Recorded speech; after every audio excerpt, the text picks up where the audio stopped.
présenter à nos lecteurs? Je me nomme Augustin Jamchi, je suis cofondateur, président du comité technique et politique de l'Alliance panafricaine pour la justice climatique. D'accord. On est à 24 heures de la grande conférence sur les Nations Unies pour le changement climatique. Organisée ici à Dubaï, une des villes en fait, des Émirats arabes unis. Un choix largement contesté par certains défenseurs de l'environnement, car disent-ils, comment peut-on être l'un des plus grands pollueurs du monde et également organiser par la même occasion une conférence sur le climat? Partagez-vous cet avis, docteur? Merci beaucoup pour cette question. Je pense qu'il faut faire une distinction entre le pays et le président de la COP 28. Donc, lorsqu'un pays parti de convention cadre sur le changement climatique, on a le droit n'est-ce pas, à amener les gens chez eux pour faire la conférence des Nations Unies sur le changement climatique. Donc les Amériques, étant donné que c'est un membre parti, a le droit d'abriter cette conférence. Mais là où nous contestons, c'est la présidence de cette COP. Parce que lorsque on est le hôte de cette conférence, automatiquement on devient le président de cette conférence pour une durée d'1 an. Donc, nous avons trouvé un peu embêtant que le président de cette conférence est en même temps un directeur général d'une compagnie pollueur. Donc, on se demande quelle est la logique là-dedans. Si une conférence qui doit, n'est-ce pas, faire les pourparlers, comment éviter l'émission de gaz à effet de serre qui sont surtout de ces industries polluées, peut être dirigée par celui qui est en train de promouvoir ces mêmes industries. Donc c'est le paradoxe qu'on condamne jusqu'à aujourd'hui. Vous voyez, à l'époque, il y a de cela 7 ans, quand les compagnies polluées venaient pour les conférences du parti ou bien pour les intercessions, on condamnait parce qu'ils venaient même, ils n'étaient pas dans les salles de négociation, ils faisaient les side events sans embêter qui que ce soit. En tant que la société civile africaine, nous avons condamné. Ils ne devaient même pas être là. Aujourd'hui, où en sommes-nous? C'est eux qui vont présider les conférences. Donc si moralement, vous trouvez ça normal? Donc c'est ça que nous contestons et nous avons continué à contester jusqu'à aujourd'hui. Il est vrai qu'on ne l'a pas changé, il n'a pas démissionné, mais nous sommes là, on dit toujours que ce n'est pas une bonne chose, que l'image ne reste que l'image qui donne au tiers-monde. Ce n'est pas normal que ce soit quelqu'un comme ça. On n'a rien contre sa personnalité. Chacun a le droit de faire le business qu'il veut. Mais pourvu qu'il ne vienne pas et qu'il devienne le centre du débat, et donc c'est ça que nous trouvons un peu embêtant. Embêtant parce que les choses peuvent ne pas se jouer équitablement. Exactement. Exactement. Donc on sait que depuis la COP 21, lors du jour de ces grandes conférences, c'est souvent les questions finances et qui le plus souvent fâchent les pays en développement. Chaque année, on dit que ce sera peut-être la bonne, qu'un compromis sera certainement fait. Et que dites-vous des 100 milliards devenus beaucoup plus d'ailleurs depuis 2 ans et qui n'ont jamais été reçus par ces pays en guise de pertes et dommages?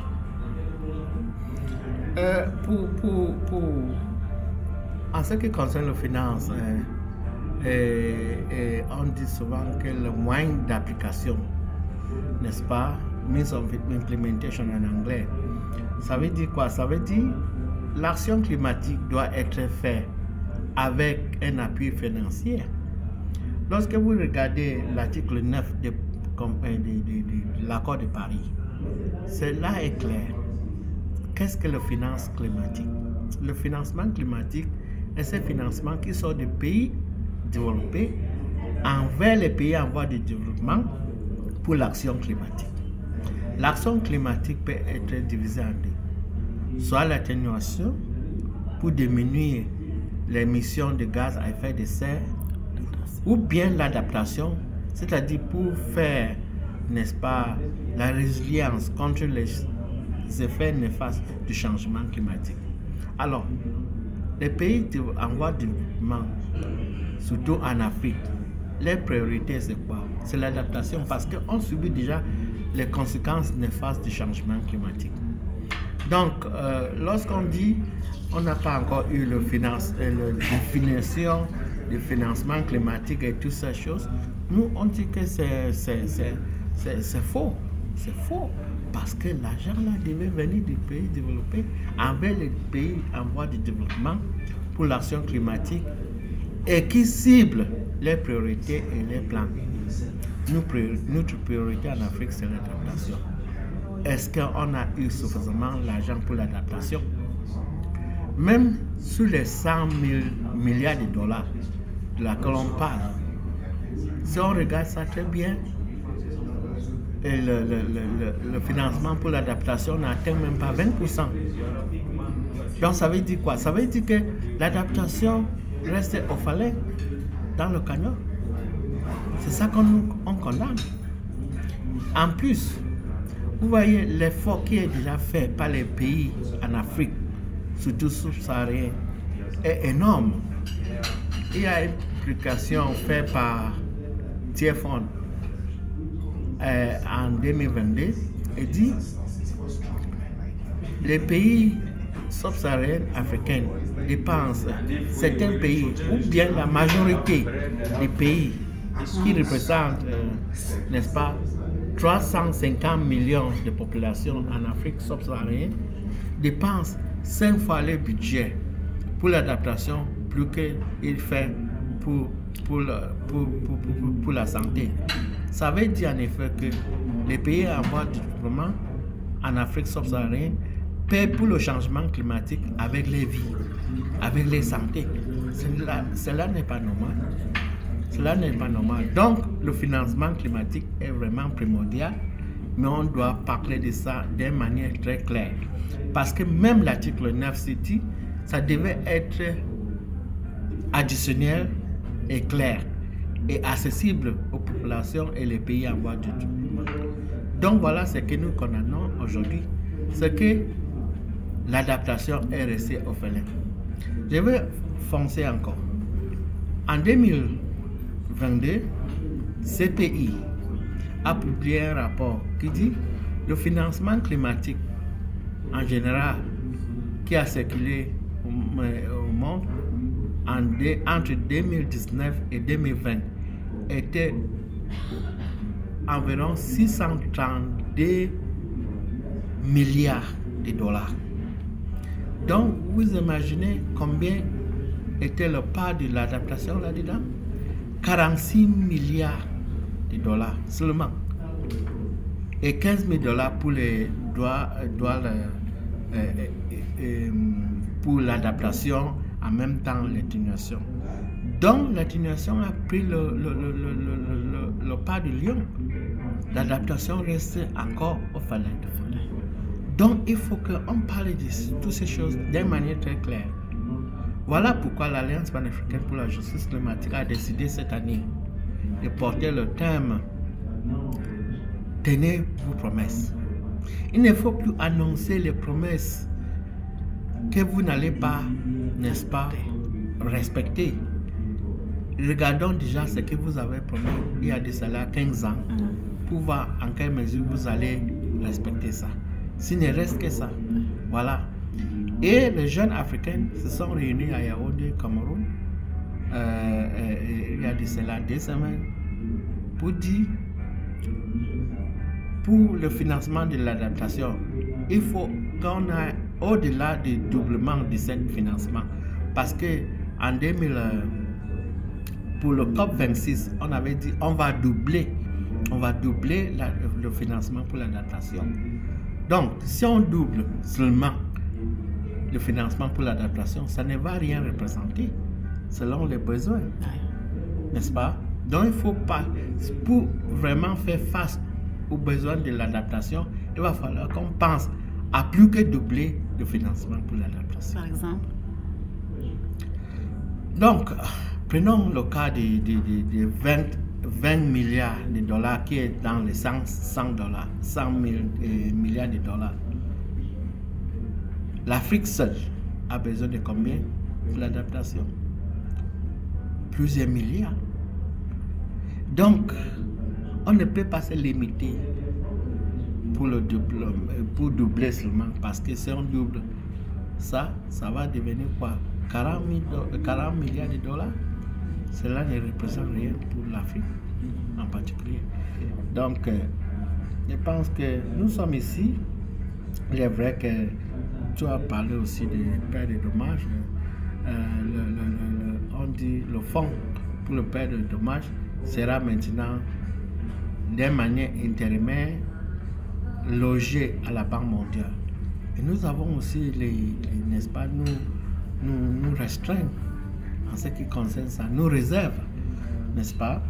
Parce que vous regardez une institution comme la Banque mondiale. La Banque mondiale est présidée par un président qui est, n'est-ce pas, sélectionné par un moyen atypique, c'est-à-dire essentiellement influencé par les États-Unis. Les États-Unis, en tant que pays, comme nous avons compris ces derniers temps, n'est-ce pas, les discours ou bien les prononciations du John Kerry, il dit que les États-Unis ne vont jamais prendre l'argent pour, n'est-ce pas, financer le perte de dommages. Donc, si ces fonds pour laquelle on s'est battu depuis longtemps se retrouve maintenant à la Banque mondiale, qui est présidée par un président qui est, n'est-ce pas, commandé, je l'ai dit entre guillemets, par un pays qui ne pense pas que c'est important de mettre l'argent dans le fonds, c'est qu'on est futur. Donc voilà autant de choses qui nous perturbent. Absolument. Absolument. Tu prends une autre vidéo. Par exemple, 24 heures du grand jour, docteur, l'équipe de l'agence de la justice, de l'Alliance pour la justice panafricaine se réunit ce matin pour une réunion pré-COP. Pouvez-vous revenir en quelques mots sur les grandes lignes de cette rencontre? Les grandes lignes étaient, n'est-ce pas, ça a devenu notre tradition il y a de cela 10 ans. On fait souvent comme ça parce que lorsqu'on vient pour la COP, par exemple, il y a les jeunes qui viennent pour la première fois, il y a beaucoup de gens qui viennent pour la première fois. Il va falloir qu'on leur fait une lecture de ce qu'est la COP, quels sont les enjeux, parce que, étant donné que le COP, les enjeux varient selon le COP, donc il va falloir que les gens sachent. Et pour savoir aussi notre position en ce qui concerne les différents thèmes de COP. Donc c'est d'abord ça. Deuxièmement, c'est pour aussi, n'est-ce pas, faire les cross-checks avec le groupe africain pour savoir où en sommes-nous, quelle est la position commune de l'Afrique pour ces COP et comment on doit travailler ensemble pour veiller à ce que n'est-ce pas, nos demandes soient prises en considération. Donc, il y a plusieurs méthodes d'affronter les négociations. Ce qui se fait dans les salles, d'une manière diplomatique, et ce qui est fait aussi derrière, ça compte. Et ce qui est fait dehors est fait par nous, la société civile africaine. Donc, nous pensons que c'est souvent important d'avoir n'est-ce pas, ce genre de rencontres, non seulement pour mettre la ton le temps de cette négociation, comment on va faire, mais aussi, n'est-ce pas,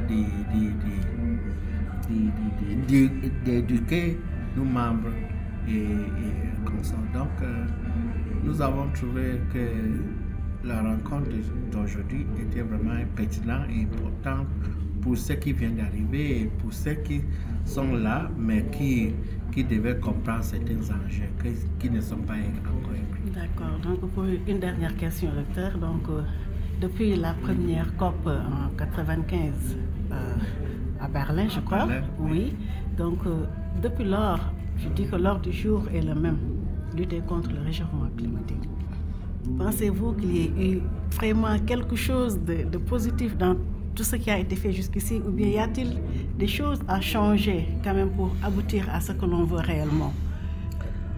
Vous voyez, merci d'avoir posé cette question. Les gens ont posé la question, pourquoi on part toujours pour les COP, on rentre frustré, mais l'année qui suit, on part encore. Pourquoi ne pas rester en Afrique? Je pense que le monde est gouverné par n'est-ce pas, par les partis, les pays. Lorsqu'on n'est pas aussi là, la décision prise pour nous, pas avec nous, est souvent contre nous.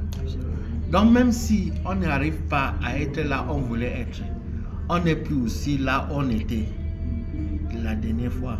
Ça veut dire quoi? Ça veut dire on a empêché le pire d'être adopté. S'il ne reste que de cela, on peut se féliciter pour dire ça vaut la peine. Auparavant, il n'y avait pas la voix africaine, la vraie voix africaine. Mais maintenant, vous voyez les Africains partout qui prennent les micros et disent des choses.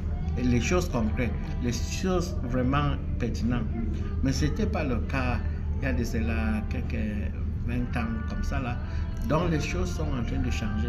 Même si les gens restent fixés sur leurs positions, mais quand même, on ne s'est pas encore, n'est-ce pas, noyé comme il fallait si on n'était pas là. Donc ce n'est que pour ça qu'on est toujours encouragé à continuer à se battre. Parce que si on n'est pas là, je vais répéter, une décision prise pour nous, sans nous, est souvent contre nous. Absolument. Et c'est ça qu'on évite. Absolument. Merci beaucoup, docteur. Merci.